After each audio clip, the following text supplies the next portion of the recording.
Assalamualaikum warahmatullahi wabarakatuh. Diskusi kita kali ini kita akan membahas semikonduktor diode. Sebelum kita bisa menggunakan dioda dan mengetahui karakteristik dioda, alangkah baiknya kalau kita belajar terlebih dahulu atau mengenal terlebih dahulu material dan struktur dioda seperti apa. Kali ini kita akan membahas material semikonduktor, kemudian ada ikatan kovalen, kemudian ada material intrinsik atau material murni, serta nanti kita juga akan diskusi material tipe N dan tipe P, serta kita akan membahas P junction, kemudian P junction akan diberi bias maju atau bias forward dan bias reverse, dan no bias atau tidak diberi bias.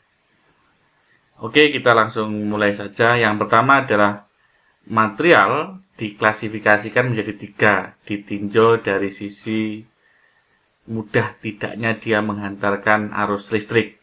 Yang pertama adalah kita mengenal material konduktor, yaitu material yang memiliki konduktivitas terbaik atau yang mudah untuk menghantarkan arus listrik.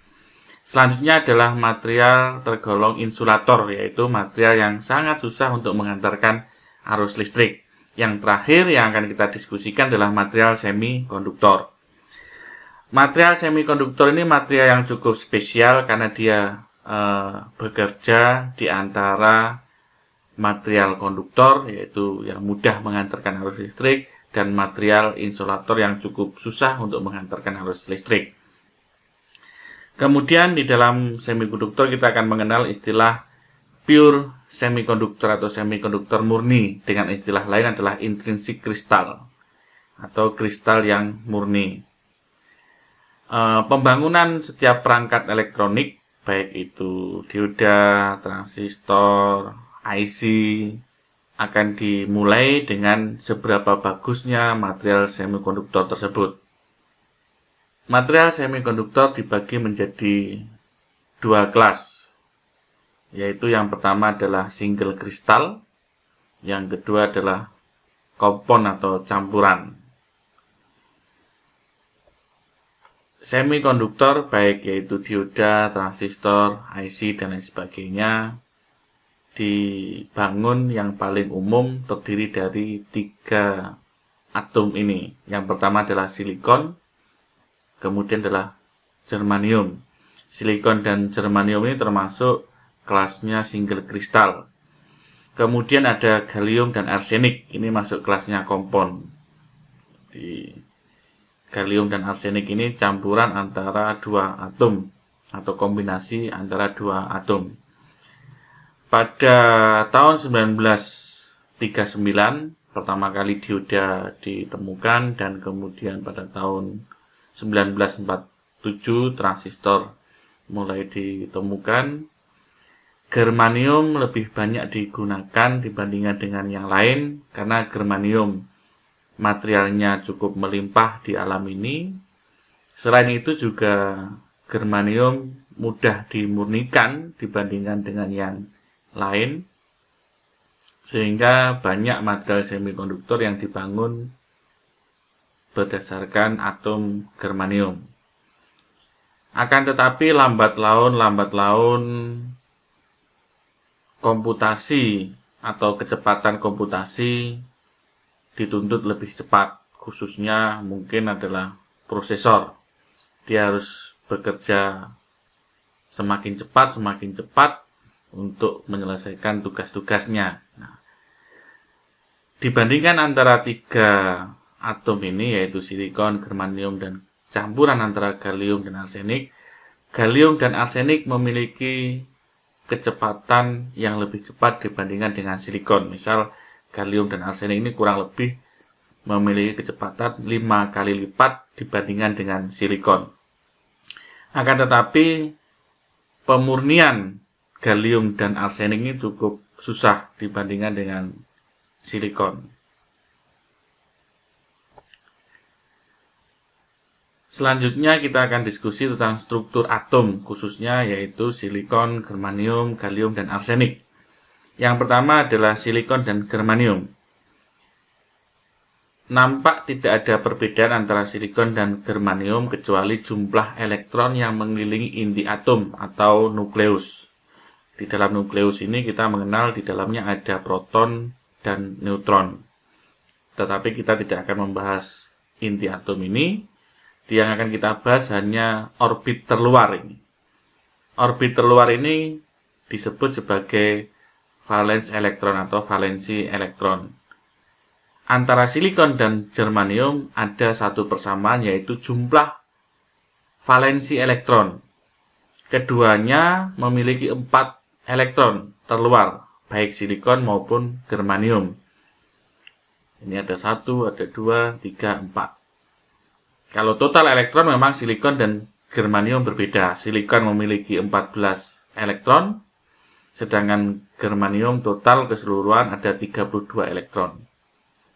Masing-masing elektron memiliki orbit tersendiri mengelilingi inti atom. Nah, ini adalah material silikon dan germanium. Selanjutnya kita akan diskusi struktur atom gallium dan arsenik. Gallium memiliki jumlah elektron 31, sedangkan arsenik ada 33. Elektron dengan orbit terluar, gallium dan arsenik berbeda.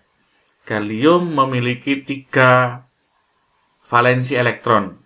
Sudah ada 1, ada 2, ada 3. Sedangkan arsenik memiliki 5 valensi elektron. Ada 5, 1, 2, 3, 4, 5. Artinya gallium berbeda dengan silikon dan juga germanium. Begitu juga dengan arsenik. Dilihat dari valensinya. Berikutnya adalah kovalen bonding atau ikatan kovalen. Di sini contohnya adalah atom silikon. Orbit terluar memiliki 4 elektron yang masing-masing elektron saling terikat dengan elektron tetangganya. Ini yang disebut sebagai sharing elektron atau kovalen bonding atau ikatan kovalen. Begitu juga dengan seluruh elektron-elektron terluar pada silikon, semuanya memiliki ikatan kovalen dengan tetangganya. Begitu juga nanti dengan germanium. Juga sama seperti itu, karena germanium sama dengan silikon, yaitu memiliki 4 valensi. Walaupun jumlah elektronnya berbeda. Jadi yang akan kita bahas di sini adalah orbit terluar. Sedangkan pada gallium dan arsenik memiliki struktur yang sedikit berbeda dengan silikon, karena memang campuran atau kompon antara gallium dan arsenik. Ini gallium memiliki 3 valensi, sedangkan arsenik punya 5. Kalau kita perhatikan di sini, elektron terluar pada arsenik juga saling mengikat dengan elektron terluarnya pada gallium. Jadi ada ikatan kovalen antara arsenik dan gallium. Nah, itu kurang lebih terkait dengan struktur atom. Selanjutnya kita akan membahas tentang material tipe N atau N-type material.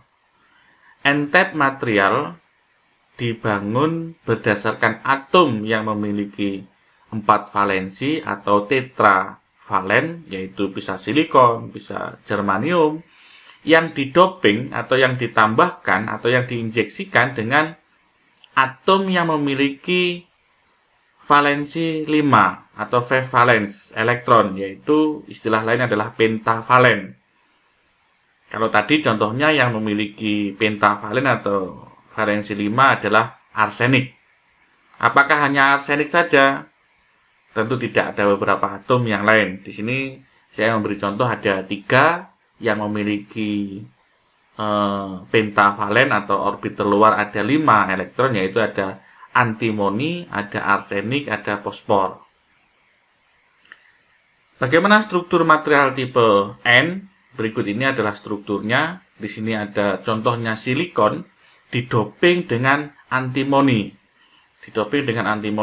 Silikon memiliki valensi 4, antimoni memiliki valensi 5. Sehingga tidak semuanya memiliki ikatan kovalen pada atom antimoni. Di sini ada satu atom. Nah, maaf, di sini ada satu elektron yang tidak memiliki ikatan kovalen atau tidak ada pasangannya. Boleh dikatakan jomblo deh, boleh. Nah, di sini tidak ada pasangannya. Sedangkan yang lain memiliki pasangan atau ada ikatan kovalen pada sisi tetangganya atau atom tetangganya. Nah, elektron yang tidak memiliki pasangan atau tidak ada ikatan kovalen ini kita sebutnya adalah, nanti kita nyebutnya adalah free elektron. Nah, di sini ada istilah antimony impurity. Karena ini doping atau injeksi, sehingga material ini akhirnya tidak murni lagi. Jadi antimony ini kita nyebutnya adalah impurity atau material yang tidak murni, sehingga sekarang ada elektron bebas atau free elektron. Inilah struktur material tipe N atau N-type. Selanjutnya kita akan membahas bagaimana material tipe P. Material tipe P dibangun berdasarkan atom yang memiliki 4 valensi atau tetravalen yang kemudian diinjeksikan, digabung dengan atom yang memiliki trivalen atau kita nyebutnya trivalen. Atau tadi contohnya adalah bisa gallium. Apakah hanya gallium? Ada beberapa atom yang memiliki trivalen atau 3 orbit terluar, yaitu ada boron, ada gallium, ada indium. Bagaimana struktur material tipe P?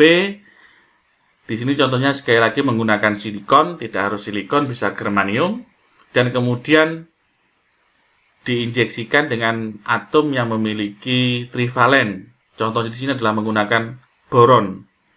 Nah, karena boron hanya memiliki 3 saja, maka di sini ada hole, ada lubang. Ada lubang yang memiliki ikatan kovalen dengan elektron tetangganya, yaitu silikon.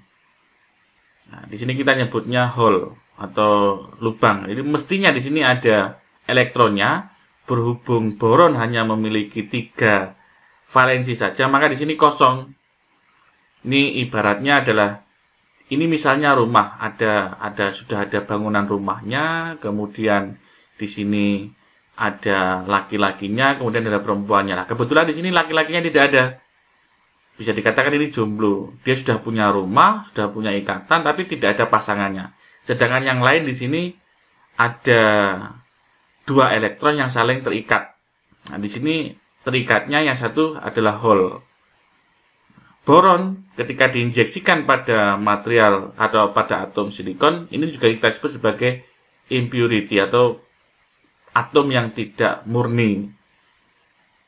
Kenapa disebut sebagai atom yang tidak murni? Ya, karena dia ikatan kovalennya sehingga tidak normal. Mestinya di sini ada elektron. Nah, pada material tipe B yang tadi lupa saya sampaikan, karena silikon diinjeksikan dengan boron, sehingga boron ini disebut nanti disebut sebagai atom penerima atau aseptor atom. Kenapa disebut sebagai aseptor atom? Karena dia siap menerima elektron yang hinggap di hole ini, sehingga di sini nanti menjadi ikatan kovalen yang utuh, yaitu antara elektron dan elektron.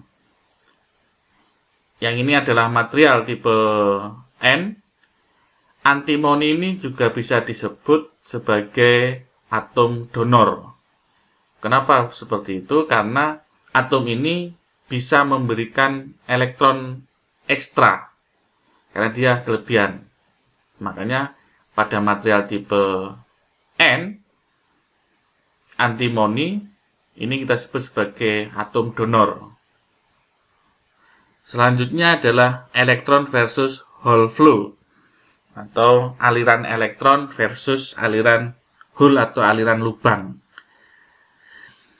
Pada slide sebelumnya kita mengenal istilah hole, yaitu hole ini ada di material tipe P, yaitu ada lubang yang tidak ada elektronnya, kita nyebutnya adalah hole. Nah, sekarang di sini kita akan membahas aliran elektron dan versus aliran hole atau aliran lubang. Kalau kita perhatikan gambar A di sini, elektron yang ada di silikon ini bisa bergerak karena ada energi, ada beda potensial, sehingga dia bisa bergerak menuju ke boron. Kebalikan, jika elektron ini hinggap ke sisi boron, maka selanjutnya pada sisi silikon ini akan kosong, sehingga hole-nya akan berpindah. Yang tadi hole-nya ada di boron, karena elektron berpindah menuju ke boron, sehingga hole-nya sekarang berpindah di silikon. Maka kalau kita perhatikan, aliran hole berangkat dari kanan menuju ke kiri, sedangkan aliran elektron berangkat dari kiri dan kanan. Nah, kemudian nanti kita akan mengenal istilah konvensional current flow dan electron flow. Jadi ada istilah aliran arus sama ada istilah aliran elektron yang tentu berlawanan arah. Apa itu konvensional current flow? Konvensional current flow berbalik arah dengan electron flow. Bisa dikatakan bahwa konvensional current flow itu sama arahnya dengan Hall flow. Ada sedikit sejarah atau cerita kenapa kok ada aliran arus atau Hall flow dan ada aliran elektron. Sebelum ilmu atom ditemukan, ilmu listrik sudah jauh terlebih dahulu ditemukan. Pada waktu itu dianggap bahwa arus listrik itu berangkat dari positif menuju negatif. Ternyata lambat laun setelah ilmu atom ditemukan, ternyata elektron itu mengalir dari negatif menuju positif. Karena sebetulnya masalah ini bukan masalah substansi atau tidak begitu penting, sehingga diabaikan, atau karena juga buku-buku sudah terlanjur tercetak di mana-mana bahwa yang namanya arus itu mengalir dari positif ke negatif. Pemahaman masyarakat atau orang juga sudah seperti itu, bahwa arus itu mengalir dari positif ke negatif. Begitu atom ditemukan, ternyata elektron itu mengalirnya dari negatif ke positif. Karena sudah terlanjur mindsetnya dari positif ke negatif, maka ada istilah konvensional current flow dan electron flow. Sebetulnya terbalik. Kalau electron flow, misal kasus di sini berangkat dari kiri ke kanan, maka yang current flow atau aliran arus dia terbalik dari electron flow. Itu sedikit tambahan atau intermezzo. Selanjutnya adalah istilah majority and minority carrier. Di sini ada material tipe N yang tadi strukturnya sudah kita bahas, kemudian ada material B yang juga sudah kita bahas. Di dalam material tipe N ada istilah donor ion dan ada majority carrier dan ada minority carrier. Pertama kita akan membahas apa itu donor ion. Donor ion tadi contohnya adalah jika silikon didoping dengan antimoni atau atom yang lain, maka antimoni akan menjadi atom donor. Kenapa seperti itu? Karena dia memiliki ekstra elektron atau free elektron yang siap berpindah ke yang lain. Makanya disebut sebagai donor. Jadi atom yang siap memberikan elektronnya karena kelebihan elektron. Karena silikon ada 4, antimoni punya, atau misal arsenik punya 5 valensi, sehingga dia kelebihan ada 1 elektron yang tidak punya ikatan kovalen, maka dia disebut sebagai donor. Nah, di sini ada majority carrier. Majority carrier ini adalah elektron-elektron yang siap didonorkan oleh arsenik atau yang siap didonorkan oleh donor ion. Ini ada cukup banyak. Terus kemudian ada minority. Nah, kalau jumlahnya minority cukup sedikit, hanya sedikit sekali, sangat sedikit dibandingkan dengan yang majority. Namanya saja juga sudah berbeda antara majority sama minority.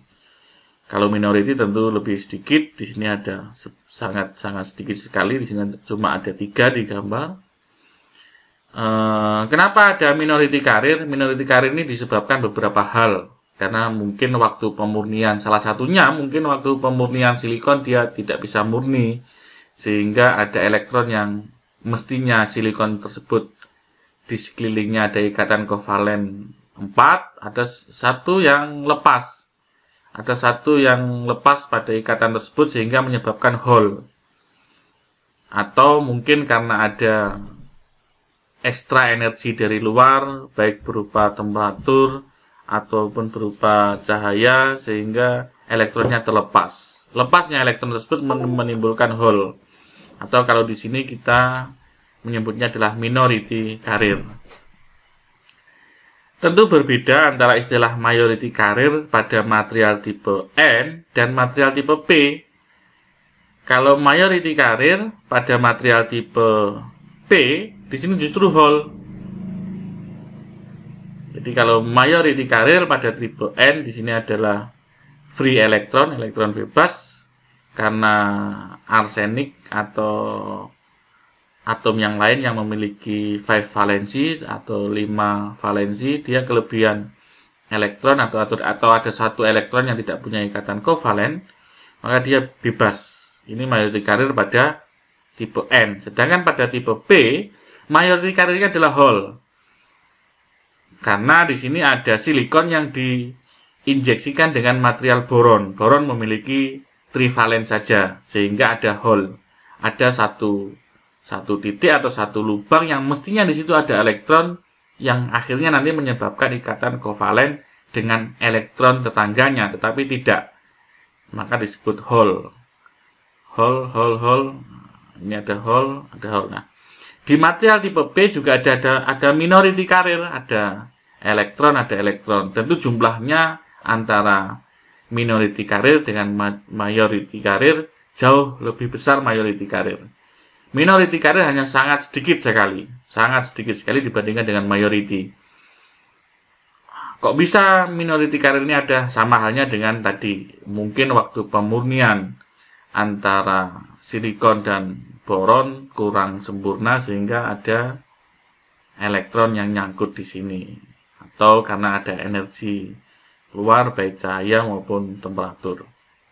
Nah, boron yang hanya memiliki trivalen atau 3 elektron terluar, dia siap menerima elektron dari luar sehingga nanti menjadi ikatan kovalen yang sempurna. Maka di sini pada material tipe P, atom injeksi atau di sini adalah boron, tidak harus boron, bisa material yang lain. Maka kita nyebutnya adalah akseptor ion atau atom akseptor. Untuk mempermudah diskusi selanjutnya,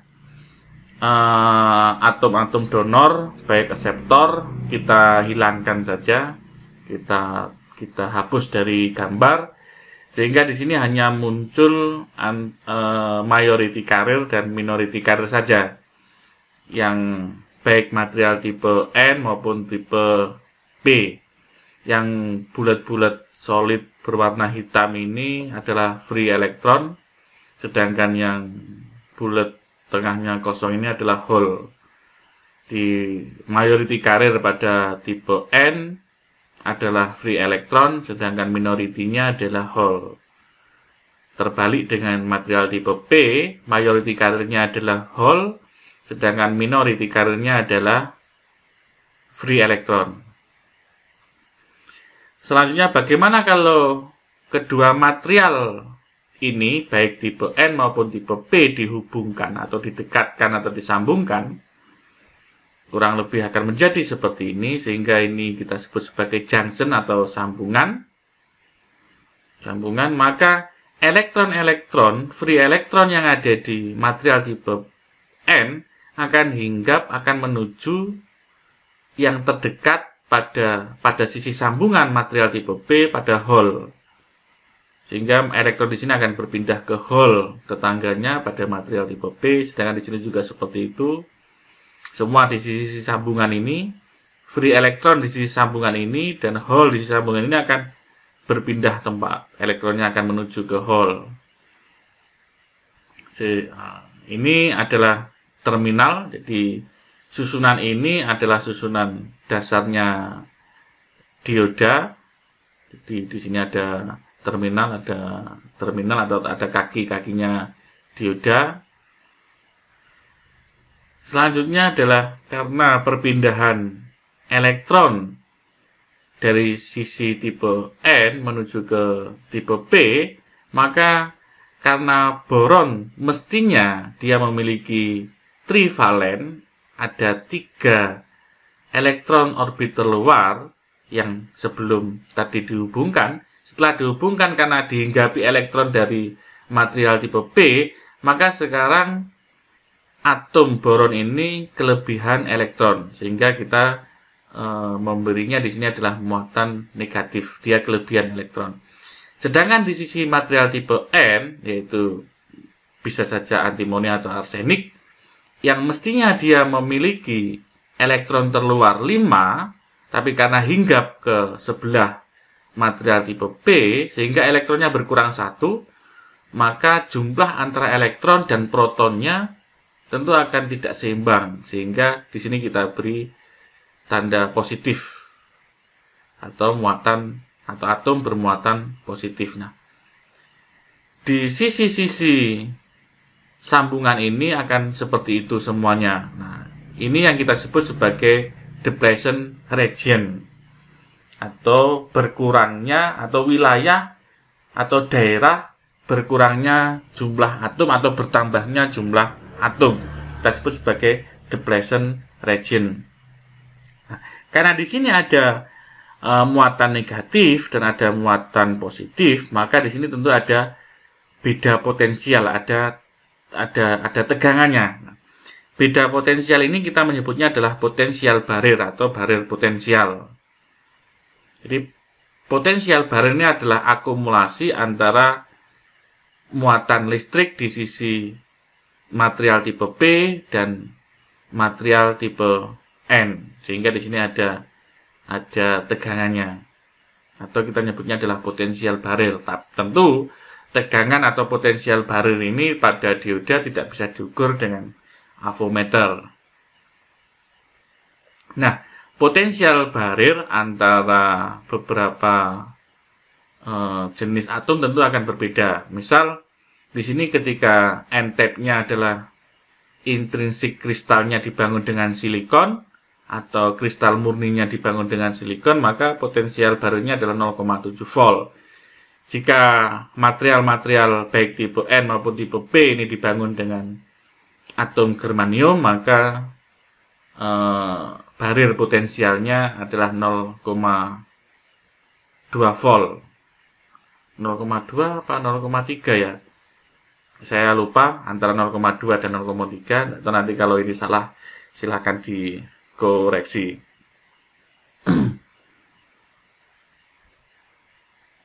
Oke, ini tadi ada sambungan terminal pada dioda. Sekarang sambungan antara P dan N junction ini kita nyebutnya adalah P dan N junction, sambungan antara material tipe P dan tipe N. Jika sambungan antara material tipe P dan tipe N di sisi terminalnya ini atau kaki-kakinya ini kita sambungkan ke sebuah sumber, misal di sini adalah baterai, sisi positifnya tersambung ke material tipe N dan sisi negatifnya baterai ini tersambung ke material tipe P, sehingga kita menyebutnya di sini adalah reverse bias atau bias terbalik. Karena mestinya P ini boleh dikatakan P ini adalah kepanjangan dari positif, ternyata dia terhubung ke negatif sehingga terbalik. Sedangkan begitu juga tipe N bisa kita sebut di sini adalah negatif, ternyata dia nyambung ke sisi positifnya baterai. Makanya kita nyebutnya adalah reverse bias atau bias terbalik. Kalau dioda atau PN junction ini dihubungkan dengan baterai dengan kondisi terbalik atau reverse bias, apa yang terjadi? Yang terjadi adalah ada pergerakan elektron dan hole. Di sini di sisi N-type, di sisi material tipe N, elektron akan berpindah dari sisi kanan menuju ke kiri. Begitu juga di material tipe P, hole bergerak dari kiri ke kanan. Yang harus selalu diingat bahwa pergerakan antara free elektron atau pergerakan antara elektron dan hole itu harus selalu terbalik. Kalau elektronnya dari kiri ke kanan, maka hole-nya kebalikan dari kanan dan kiri. Nah, kebetulan ini elektronnya bergerak dari kanan ke kiri atau mendekati ke potensial positifnya baterai. Sedangkan yang tipe P, hole-nya bergerak mendekati atau menuju ke sisi negatifnya sebuah baterai. Karena baterai kita mengenal di sini adalah positif, di sini adalah negatif. Mungkin saya gambarkan aja di sini, tadi lupa. Ini misal positif, di sini negatif gitu ya. Karena negatif ini adalah memiliki elektron yang banyak, sehingga di sini bisa disebut juga di sini bergerak elektron menuju ke material tipe P. Maka kalau elektron bergerak ke sini, ya, jadi kalau elektronnya bergerak ke sini, misal ini adalah elektron, maka hole-nya akan berlawanan arah. Ini adalah hole-nya misal. Sehingga hole di sini akan bergerak menuju sisi terminal negatif pada sebuah baterai. Begitu juga dengan yang ada di material tipe N. Dia akan berlawanan arah dengan hole. Nah, karena hole-nya di sini berpindah ke kanan atau menuju ke terminal negatif, dan elektron di sini bergerak menuju ke terminal positif, maka jumlah muatan yang ada di sambungan ini akan semakin banyak, baik muatan negatif maupun muatan positif. Kurang lebih akan seperti ini. Depletion region-nya akan semakin bertambah. Karena di sini tadi mestinya ada hole, ternyata hole-nya berpindah, maka berpindah ke sebelah kanan. Maka dia secara otomatis kalau hole-nya ke kanan, maka ada elektron yang menuju ke sini. Sehingga boron yang ada di sini yang mestinya memiliki trivalen, ternyata kelebihan elektron karena hole-nya berpindah. Kalau hole-nya berpindah, maka dia akan terisi oleh elektron. Maka kita menyebutnya adalah menjadi atom yang memiliki muatan negatif. Sedangkan yang di sini juga seperti itu. Misal di sini adalah arsenik. Arsenik memiliki 5 valensi. Elektronnya berpindah menuju ke potensial positif atau ke kiri, maka gantinya elektron maka adalah hole. Arsenik punya 5 elektron terluar. Jika dia hilang, maka dia akan kekurangan elektron sehingga menjadi potensial positif. Sehingga depletion region-nya akan semakin besar. Ini saat reverse bias. Nah, apa yang terjadi? Apakah saat reverse bias ada arus yang mengalir? Ya. Pada saat reverse bias akan ada arus yang mengalir. Kita menyebutnya adalah reverse saturation current atau linkage current, yaitu arus bocor. Saya lebih suka menyebutnya adalah linkage current atau arus bocor. Linkage current ini memiliki nilai yang cukup kecil sekali. Dalam satuan mikroampere atau bahkan nanoampere pada dioda-dioda tertentu. Cukup kecil sekali, bisa juga diabaikan atau dianggap saja tidak ada arus yang mengalir, tetapi sebetulnya ada sangat sedikit sekali order mikroampere atau nanoampere. Untuk dioda-dioda dengan high power atau semikonduktor dengan high power tentu mungkin bisa lebih daripada mikroampere, tapi kebanyakan sangat kecil sekali. Kita menyebutnya adalah linkage current atau arus yang bocor, arus yang tidak diinginkan. Sehingga bisa juga kalau dalam analisis sederhana pada dioda, linkage current ini diabaikan atau dianggap tidak ada arus yang mengalir. Jadi tidak ada arus yang mengalir dari baterai seperti ini. Nah, linkage current ini atau reverse saturation current ini disebabkan karena adanya minority carrier tadi. Kalau di sisi material tipe N, minority carrier-nya ada hole, kemudian sisi tipe P, minority carrier-nya ada elektron. Baterai di sisi negatif, dia penuh dengan elektron-elektron. Jadi ada istilah konvensional current flow, ada elektron flow. Elektron flow itu dari P potensial negatif menuju ke potensial positif. Sedangkan current flow atau aliran arus itu dari potensial positif menuju ke potensial yang rendah. Contohnya arus air. Arus air itu akan mengalir dari dataran tinggi menuju ke dataran rendah. Nah, arus air ini yang kita sebut sebagai konvensional current flow. Jadi dari potensial positif menuju ke potensial negatif. Nah, konvensional current flow berlawanan arah dengan electron flow. Electron flow itu dari negatif menuju positif. Nah, karena di sini ada elektron-elektron banyak sehingga dia masuk di sisi terminal material tipe P sehingga akan bergeser dari kanan ke kiri. Kalau elektronnya dari kanan ke kiri, maka hole-nya dari kebalikannya dari kiri ke kanan. Nah, ini yang menyebabkan linkage current karena tadi ada minority current. Nah, minority current adalah bukan minority current tapi minority carrier. Minority carrier ini disebabkan karena ketidaksempurnaan waktu pemurnian material silikon atau germanium, atau karena pada waktu pemurnian ada ekstra energi dari luar, bisa dari cahaya ataupun yang lain. Oke, jadi saat reverse bias, arus yang mengalir di sini adalah arus linkage current. Nilainya sangat kecil sekali, yaitu miliampere atau nanoampere, sangat kecil, boleh diabaikan dalam analisis-analisis yang sederhana. Sekarang posisi PN junction ini atau sambungan antara material tipe P dan material tipe N, kita beri forward bias atau bias maju. Sisi positif baterai kita hubungkan ke material tipe P, jadi positif ketemu positif. Jadi di sini ada positifnya baterai, di sini ada negatifnya baterai. Positifnya baterai terhubung ke material tipe P, sedangkan negatifnya baterai terhubung ke material tipe N. Ini yang kita sebut sebagai kondisi saat PN junction terhubung secara forward bias. Nah, apa yang terjadi jika kondisinya seperti ini? Free elektron akan bergerak dari negatif menjauhi negatif dari kiri ke kanan.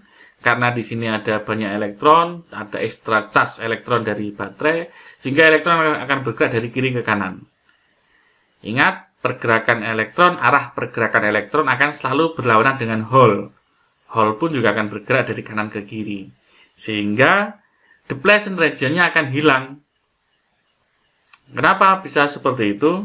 Karena di sini ada muatan negatif, artinya orbit terluar atom, yaitu di sini adalah misal boron, ini kelebihan elektron. Nah, sekarang dihinggapi oleh hole. Kalau di sini hinggap ke hole, hole-nya hinggap ke sini, dan tentu di sini elektron yang kelebihan tadi akan hinggap ke sebelah ke kanan. Sehingga di sini sekarang sudah tidak ada muatan negatifnya, hilang. Depletion region-nya akan hilang. Begitu juga yang di sini, muatan positif juga seperti itu. Misal arsenik tadi memiliki orbit terluar, mestinya idealnya arsenik memiliki orbit terluar elektron ada 5, tapi karena hilang satu elektronnya, sehingga atom arsenik memiliki potensial positif. Karena jumlah antara proton dan elektronnya tidak seimbang, elektronnya hilang satu, maka dia memiliki potensial positif. Nah, karena di sini dihinggapi elektron, maka sekarang arsenik kembali lagi memiliki elektron terluar jumlahnya 5, sehingga sudah tidak memiliki potensial positif lagi, sehingga depletion region-nya hilang. Oke, ketika depletion region-nya hilang, maka arus akan mengalir cukup deras, cukup besar dari baterai positif menuju ke baterai lagi negatif. Tentu ini dengan syarat bahwa tegangan baterai di sini atau forward applied voltage, tegangan baterai di sini harus lebih besar daripada barrier potensial. Yaitu misal kalau di sini adalah silikon, baik material tipe P maupun tipe N adalah terbuat dari silikon yang memiliki potensial barriernya adalah 0,7, maka baterai di sini harus lebih besar daripada 0,7. Kita anggap di sini baterai 12 volt gitu ya. Maka di sini akan mengalir cukup deras. Nah, karena di sini yang bergerak sekarang bukan minority carrier lagi, melainkan adalah majority carrier, karena di sini penuh dengan muatan elektron ya, penuh dengan elektron, maka elektron akan bergerak dari negatif menuju ke positif. Ingat ya, elektron flow, pergerakan elektron akan berlawanan arah dengan pergerakan arus. Jadi pergerakan arus itu sama dengan pergerakan Hall. Jadi ini sama, menujunya sama. Untuk kasus di sini adalah arus di sini bergerak berlawanan arah jarum jam. Begitu juga dengan Hall di sini bergerak berlawanan arah dengan jarum jam. Sedangkan elektronnya atau free elektronnya bergerak searah dengan jarum jam. Dia berlawanan dengan Hall. Elektron di sini pergerakannya berlawanan dengan arus. Nah, sehingga yang mengalir di sini adalah majority carrier. Karena majority carrier itu lebih besar dibandingkan dengan minority carrier, maka arus yang mengalir tentu juga akan lebih besar. Nah, tentu di sini bisa sampai puluhan ampere. Karena di sini 12 volt bisa sampai lebih dari itu, bisa bahkan sampai ratusan ampere. Misal kalau baterainya bisa mengeluarkan arus sebesar itu, maka supaya tidak terjadi kerusakan pada baterai, ini kita beri di sini adalah resistor untuk menghambat laju arus sehingga arus tidak begitu cukup besar yang nanti ujung-ujungnya akan merusak PN junction ini atau dioda ini. Nah, tadi struktur dioda atau struktur PN junction sudah kita bahas. Sekarang ini adalah tipikal dioda yang sering umum kita jumpai, bentuknya kurang lebih seperti ini. Jadi kalau sebagian ini kita belah separuh akan seperti ini. Di sini yang terluar ini, yang nampak ini adalah plastik case atau bungkusnya saja. Di dalamnya ini cukup kecil, ada PN junction-nya cukup kecil. Kemudian di sini ada terminalnya, ada lead-nya, ada kaki-kakinya, ada 2 kaki. Ada katoda lead sama ada anoda lead. Nah, kita sekarang akan mengenal istilah anoda dan katoda. Nah, bagaimana simbolnya? Simbolnya kurang lebih seperti ini. Nah, di sini ada sebagai petunjuk bahwa ini adalah katoda. Nah, ini ada color band-nya, ada cincin berwarnanya. Biasanya ini warna hitam, di sini warna putih. Untuk gambarnya terbalik. Warna putih, di sini cincin sebagai tanda katodanya berwarna hitam. Nah, ini juga seperti itu, simbolnya seperti ini. Yang ada garisnya ini adalah katoda, sedangkan di sini adalah anodanya. Katodanya adalah material tipe N, sedangkan anodanya adalah material tipe P. Jadi di sini adalah positifnya anodanya, di sini adalah negatifnya atau katodanya. Nah, jangan sampai terbalik, harus selalu diingat bahwa dioda itu ada beberapa definisi adalah sebagai penyearah arus. Nah, di sini ada istilah direction of forward current. Jadi arus bisa mengalir dari anoda menuju katoda. Jadi arus bisa mengalir cukup besar dari anoda ke katoda. Bagaimana kalau sebaliknya dari katoda ke kanoda? Bisa, tapi sangat kecil sekali, hitungan mikroampere ataupun bahkan nanoampere. Bisa dikatakan, bisa dianggap tidak bisa mengalir arus itu dari katoda ke anoda. Kalau seandainya ada pun kita menyebutnya adalah linkage current atau arus yang bocor, dan itu pun sangat kecil nilainya, order mikroampere atau nanoampere. Sehingga bisa dikatakan dioda ini adalah sebuah device semikonduktor, perangkat semikonduktor yang berperan atau berfungsi menyearahkan arus. Jadi arus hanya bisa bergerak dari anoda menuju ke katoda. Arus tidak bisa mengalir dari katoda ke anoda. Itu definisi dioda, bisa kita artikan seperti itu. Oke, untuk video kali ini cukup sampai di sini. Pertemuan atau video berikutnya akan kita bahas karakteristik dioda. Terima kasih. Billahi taufik wal hidayah. Wassalamualaikum warahmatullahi wabarakatuh.